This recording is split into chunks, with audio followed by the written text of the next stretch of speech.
Conexão Esperato. Uma produção Esperato Investimentos. Tudo o que você precisa saber sobre o mundo dos investimentos.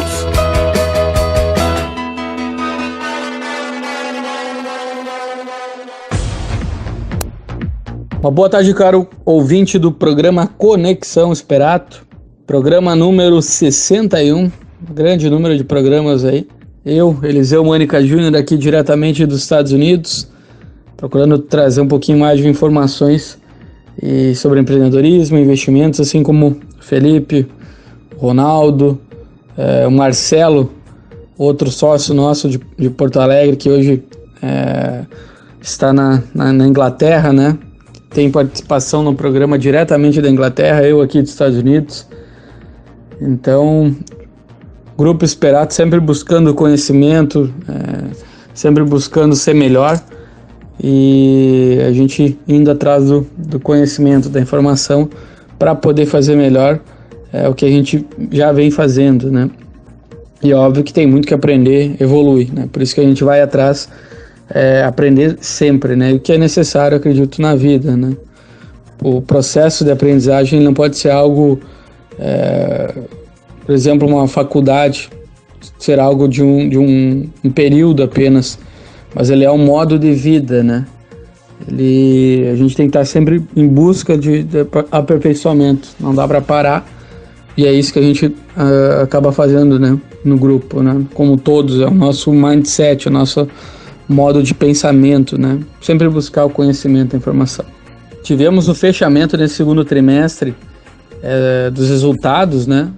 Agora em agosto, os resultados das companhias de capital aberto no Brasil, e como esperado, ocorreu um aumento aí de modo geral de todas as companhias abertas, né? Hoje a gente tem ao redor de 450 companhias abertas, ou companhias com capital aberto na Bolsa de Valores, e em média o aumento nos lucros foi de 22%, de modo geral, né?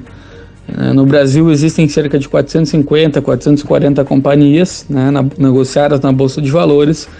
Só como efeitos de comparação, nos Estados Unidos existem mais de 7 mil, né?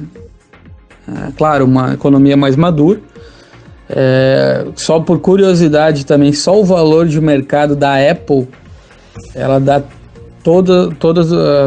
o valor somado de todas as companhias brasileiras, né, de capital aberto. Então a gente ainda tem muito que evoluir. A gente tem em torno de 0,4% de investidores no mercado de ações, e sendo que o mercado de ações é uma das melhores maneiras de se adquirir uma poupança, se adquirir o ato de poupar, né, de ter retornos, obviamente fazendo o certo, né, o correto, que é investir em companhias, que é ter paciência, né?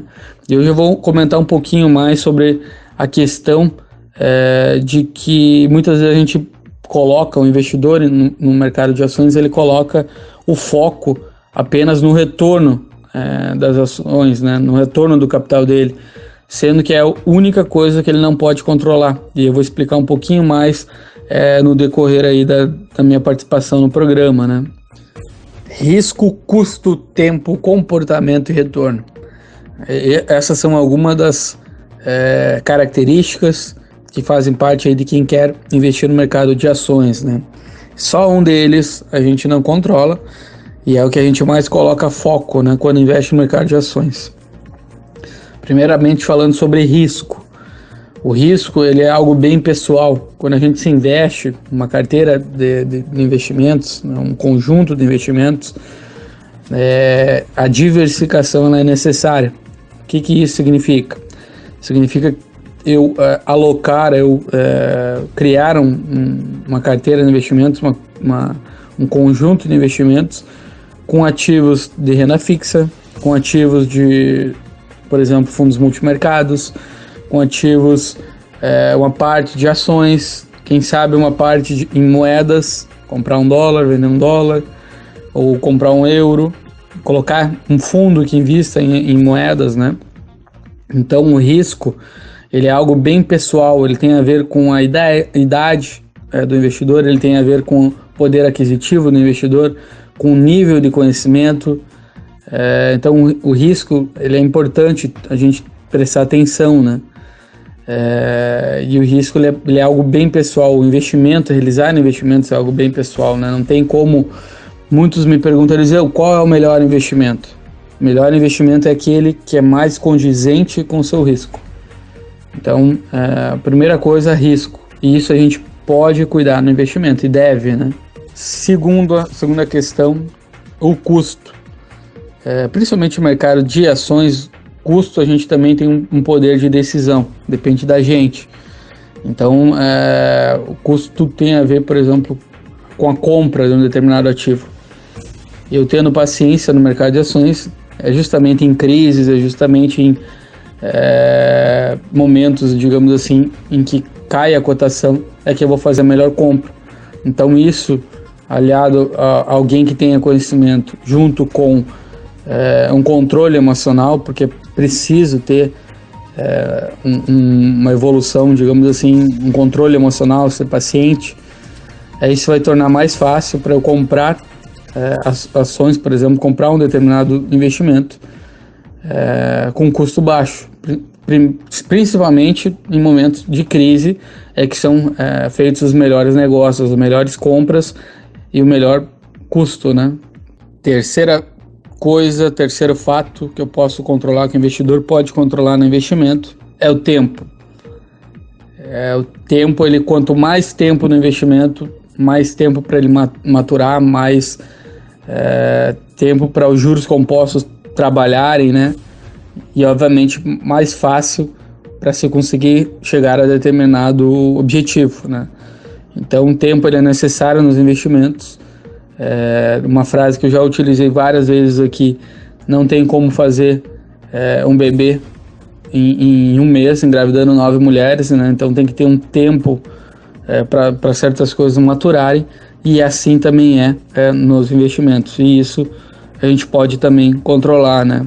Quarto fator que a gente pode controlar nos investimentos é o comportamento nosso, né? Esse comportamento tem a ver também com o nível de risco. Quanto mais a gente se conhecer, mais vai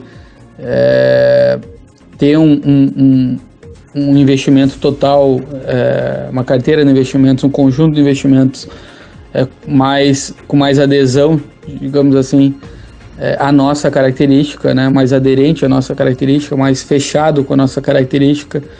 Muitas vezes eu com a experiência aí de 13 e 14 anos no mercado de investimentos, no setor de investimentos, a gente aprende bastante coisa com os outros, né? Com investidores, né? E uma das coisas foi o comportamento, né? Às vezes o investidor chega com, teoricamente, um perfil, e quando acontece determinado fato, ele muda o perfil dele, né? Então é nada mais como a prática e o comportamento dele para verificar que, de repente, aquele perfil que ele tinha não é o mais adequado, né, na prática.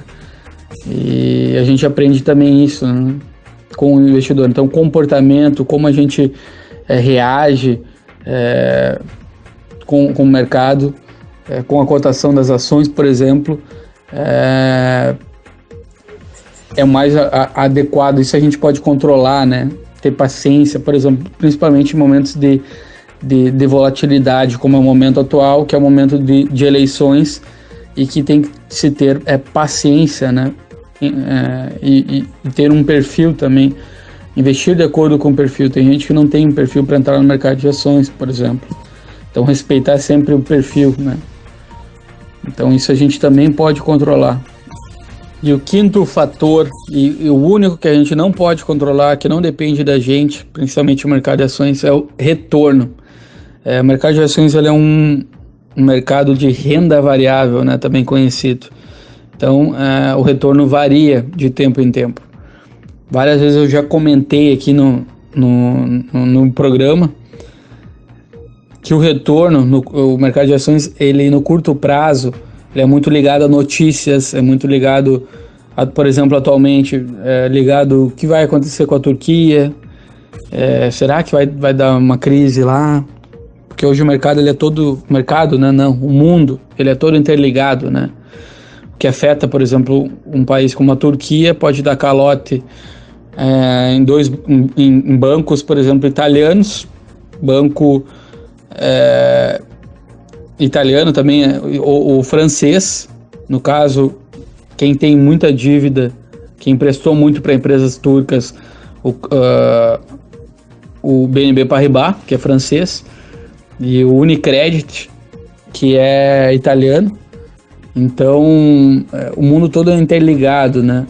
Então, notícias como o que vai acontecer na Turquia, o que vai acontecer com as eleições do Brasil, quem vai ganhar, ele vai pagar a dívidas, ele vai ser um gastador. Hoje a gente está numa situação que não pode gastar muito. Então, essas notícias no curto prazo são as que mais influenciam as cotações das ações. E no curto prazo, então, há uma volatilidade, mas no médio e longo prazo, quanto ao mercado de ações, é que fica claro que a qualidade, da companhia que se investe, né? No caso do investimento em ações. Sempre a cotação vai andar perto da variação do lucro líquido, do caixa da empresa, quanto ela gerou de caixa, né? Lucro operacional, o EBITDA dela, sempre, né? Mas no curto prazo, então, notícias influenciam bastante, né? E nada mais como o tempo para, no médio e longo prazo, aí, tornar justa a cotação, né, das ações, né? Tem uma lógica por trás disso no médio e longo prazo, né? Então, o retorno das ações a gente não tem como controlar.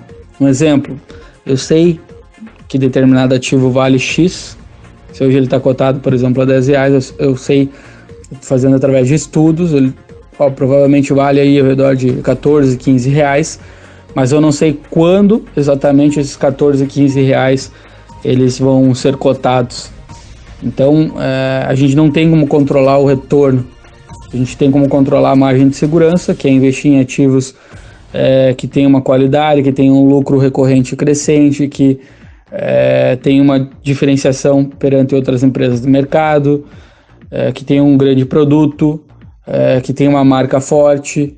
Então, tudo isso a gente pode controlar. Mas o retorno, quando determinado ativo vai valer o que ele tem que valer, se ele tem um desconto, né? Se a gente acredita que ele está descontado, tem um preço maior do que o mercado como um todo, os investidores como um todo estão achando, eu não tenho como saber quando exatamente. E normalmente o investidor, quando investe principalmente em ações, ele fica muito ligado à cotação, ao retorno.